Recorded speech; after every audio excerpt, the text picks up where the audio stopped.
O Evangelho segundo Marcos, capítulo 14. Dali a 2 dias era a Páscoa e a festa dos pães asmos. E os principais sacerdotes e escribas procuravam como prenderiam a traição e o matariam, pois diziam, não durante a festa, para que não haja tumulto entre o povo.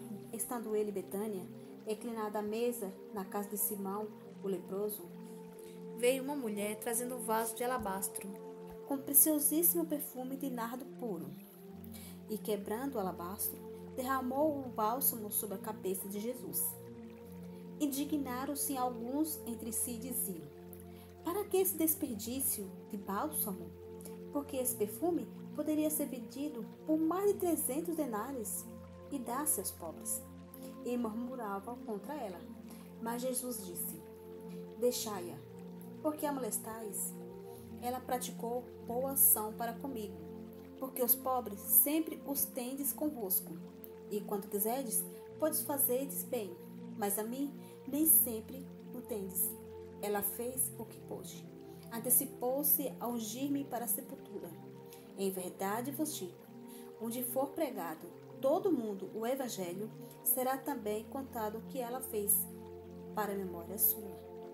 E Judas Iscariotes, um dos 12, foi ter com os principais sacerdotes para as entregar a Jesus. Eles ouviram, alegraram-se e lhe prometeram dinheiro. Nesse meio tempo, buscava ele uma boa ocasião para o entregar. E no primeiro dia da festa dos pães asmos, quando se fazia o sacrifício do cordeiro pascal, disseram seus discípulos, onde queres que vamos fazer os preparativos para comer a Páscoa? Então enviou 2 dos seus discípulos, dizendo, ide à cidade, e vos sairá ao encontro um homem trazendo um cântaro de água. Seguiam e dizia o dono da casa, onde ele entrar, que o mestre pergunta, onde é o meu aposento, no qual hei de comer a Páscoa com os meus discípulos? E ele nos mostrará os espaçosos cenáculos, mobiliado e pronto. Ali fazei os preparativos.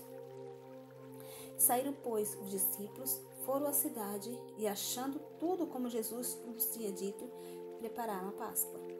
Ao cair da tarde, foi os 12. Quando estava à mesa, comendo, disse Jesus, em verdade vos digo, que um entre vós, o que come comigo, me trairá. E eles começaram a entristecer-se e a dizer um após outro, porventura sou eu? Respondeu-lhes, é um dos 12, o que mete comigo a mão no prato. Pois o Filho do Homem vai, como está escrito a seu respeito. Mas ai daquele, por intermédio de quem o Filho do Homem está sendo traído. Melhor lhe fora não ver nascido. E quando comiam, tomou Jesus um pão, e abençoou, e partiu, e lhes deu, dizendo, tomai, isto é o meu corpo. A seguir, tomou Jesus o cálice, e tendo dado graças, o deu aos seus discípulos, e todos beberam dele. Então lhes disse, isso é o meu sangue, o sangue da nova aliança, derramado em favor de muitos. Em verdade vos digo, que jamais bebereis do fruto da videira, até aquele dia em que o hei de beber de novo no reino de Deus. Tendo cantado o hino, saíram para o Monte das Oliveiras. Então lhe disse Jesus, todos vós os escandalizareis, porque está escrito, ferirei o pastor e as ovelhas ficarão dispersas. Mas depois da minha ressurreição, irei diante de vós para a Galileia. Disse-lhe Pedro, ainda que todos se escandalizem, eu jamais. Respondeu-lhe Jesus, em verdade te digo que hoje, nessa noite, antes que eu 2 vezes cante o galo, tu me negarás 3 vezes. Mas ele insistia com mais veemência, ainda que me seja necessário morrer contigo, de nenhum modo te negarei. Assim disseram todos. Então foram ao lugar chamado Getsêmani. Ali chegados, disse Jesus aos seus discípulos, assentai-vos aqui, enquanto eu vou orar. E levando consigo a Pedro, Tiago e João, começou a sentir-se tomado com pavor e de angústia, e lhes disse: A minha alma está profundamente triste até a morte. Ficai aqui e vigiai. E adiantando-se um pouco, prostrou-se em terra e orava como se possível lhe fosse poupada aquela hora.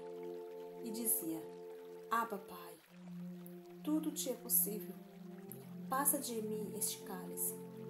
Contudo, não seja o que eu quero, e sim o que tu queres. Voltando, achou-o dormindo e disse a Pedro: Simão, tu dormes? Não podeis vigiar nem uma hora? Vigiai e orai, para que não entreis em tentação. O espírito, na verdade, está pronto, mas a carne é fraca. Retirando-se de novo, orou, repetindo as mesmas palavras. Voltando, achou-os outra vez dormindo, porque os seus olhos estavam pesados e não sabiam o que responder.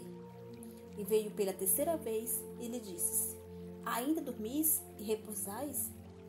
Basta. Chegou a hora. O Filho do Homem está sendo entregue nas mãos dos pecadores. Levantai-vos, vamos. Eis que o traidor se aproxima. E logo falava ele ainda quando chegou Judas, um dos 12, e com ele, vindo da parte dos principais sacerdotes, escribas e anciões, uma turba com espada e porretes. Ora, o traidor tinha-lhes dado essa senha: aquele a quem eu beijar, esse, prendei-o e levai-o com segurança. E logo que chegou, aproximando-lhe, disse: Mestre, e o beijou. Então lhe deitaram as mãos e o prenderam. Nisso, um dos circunstantes, sacando da espada, feriu o servo do sumo sacerdote e cortou-lhe a orelha. Disse-lhe Jesus: Saísse com espadas e porretes para prender-me como um salteador? Todos os dias eu estive convosco no templo, ensinando, e não me prendestes.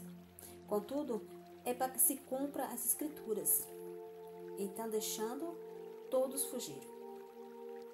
Seguiam um jovem coberto unicamente com um lençol e lançaram-lhe a mão. Mas ele, largando o lençol, fugiu desnudo.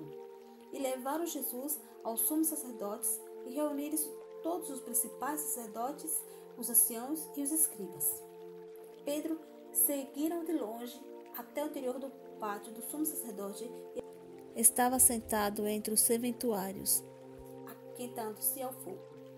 E os principais sacerdotes e todo o sinédrio procuravam algum testemunho contra Jesus, para condenar à morte, e não achavam, pois muitos testemunhavam falsamente contra Jesus, mas os depoimentos não eram coerentes.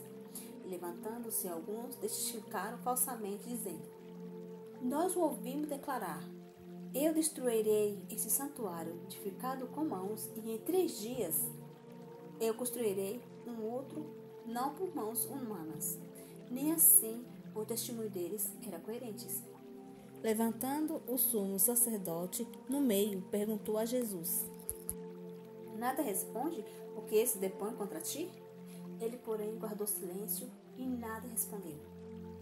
Tornou a interrogá-lo o sumo sacerdote: És tu, o Cristo, o Filho de Deus bendito?